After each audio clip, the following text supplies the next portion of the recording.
Hello बच्चों and welcome to the new episode of class 10 science. और आज का हमारा टॉपिक है रिफ्लेक्स एक्शन। रिफ्लेक्स एक्शन को अगर हम आसान शब्दों में समझे तो वो होता है इंस्टेंट रिस्पॉन्स, यानी कि लाइफ सेविंग इंस्टेंट रिस्पॉन्स। चलिए मैं आपको इसके बारे में बताता हूँ। What is reflex action?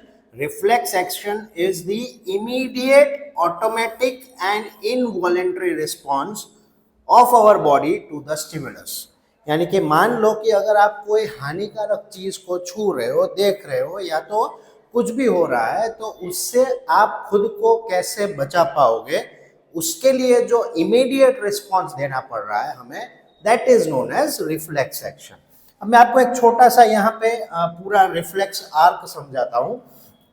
For example कि भाई आपने किसी गर्म वेसल को छुआ है, तो जो आपके टच यानी कि आपकी स्किन के ऊपर जो रिफ्लेक्स एक्शन शुरुआत होगी वो होगी डेंड्राइट से। डेंड्राइट्स किसका पार्ट है? हमने पिछले एपिसोड में देखा था कि dendrites are the part of the neuron cell.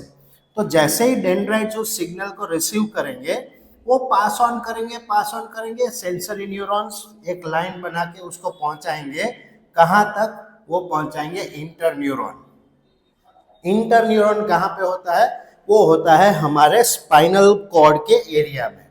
Okay, inter neuron क्या करेगा कि उस इम्पल्स को आगे पास करेगा मोटर न्यूरॉन को कुछ मैसेज भेजकर, यानी जो सिचुएशन है उसके हिसाब से वो एक डिसीजन लेगा। और डिसीजन लेने के बाद वो मोटर न्यूरॉन को बोलेगा कि भाई इफेक्टर मसल, यानी जो हमारा काम, जहाँ पे हमको रिस्पॉन्स देना है, काम कर रहा है, उस मसल को जाके हम रिस्पॉन्स बोलेंगे। क्या रिस्पॉन्स बोलेंगे? अगर हमने कोई गर्म चीज को छुआ है तो हम क्या करते हैं? वो हाथ हम वहां से हटा लेते हैं। That is the response.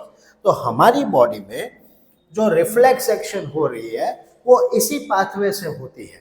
अब चाहे फॉर एग्जाम्पल आप कोई गर्म चीज छू रहे हो, या तो फॉर एग्जाम्पल आप किसी ठंडी चीज को छू लेते हो, बहुत ठंडी चीज को, या कहीं फॉर एग्जाम्पल कोई आपके ऊपर कोई चीज थ्रो करता है तो उससे आप डर जाते हो।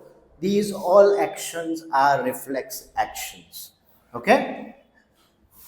अब रिफ्लेक्स एक्शन का ये पाथवे है, आप याद रख सकते हो। रिसेप्टर यानी जो ऑर्गन पहले उसको रिसेप्ट करेगा, फिर सेंसरी न्यूरॉन यानी हमारा मेन न्यूरॉन, वो भेजेगा स्पाइनल कॉर्ड को यानी इंटर न्यूरॉन को, वो मैसेज पास करेगा, डिसीजन पास करेगा मोटर न्यूरॉन को।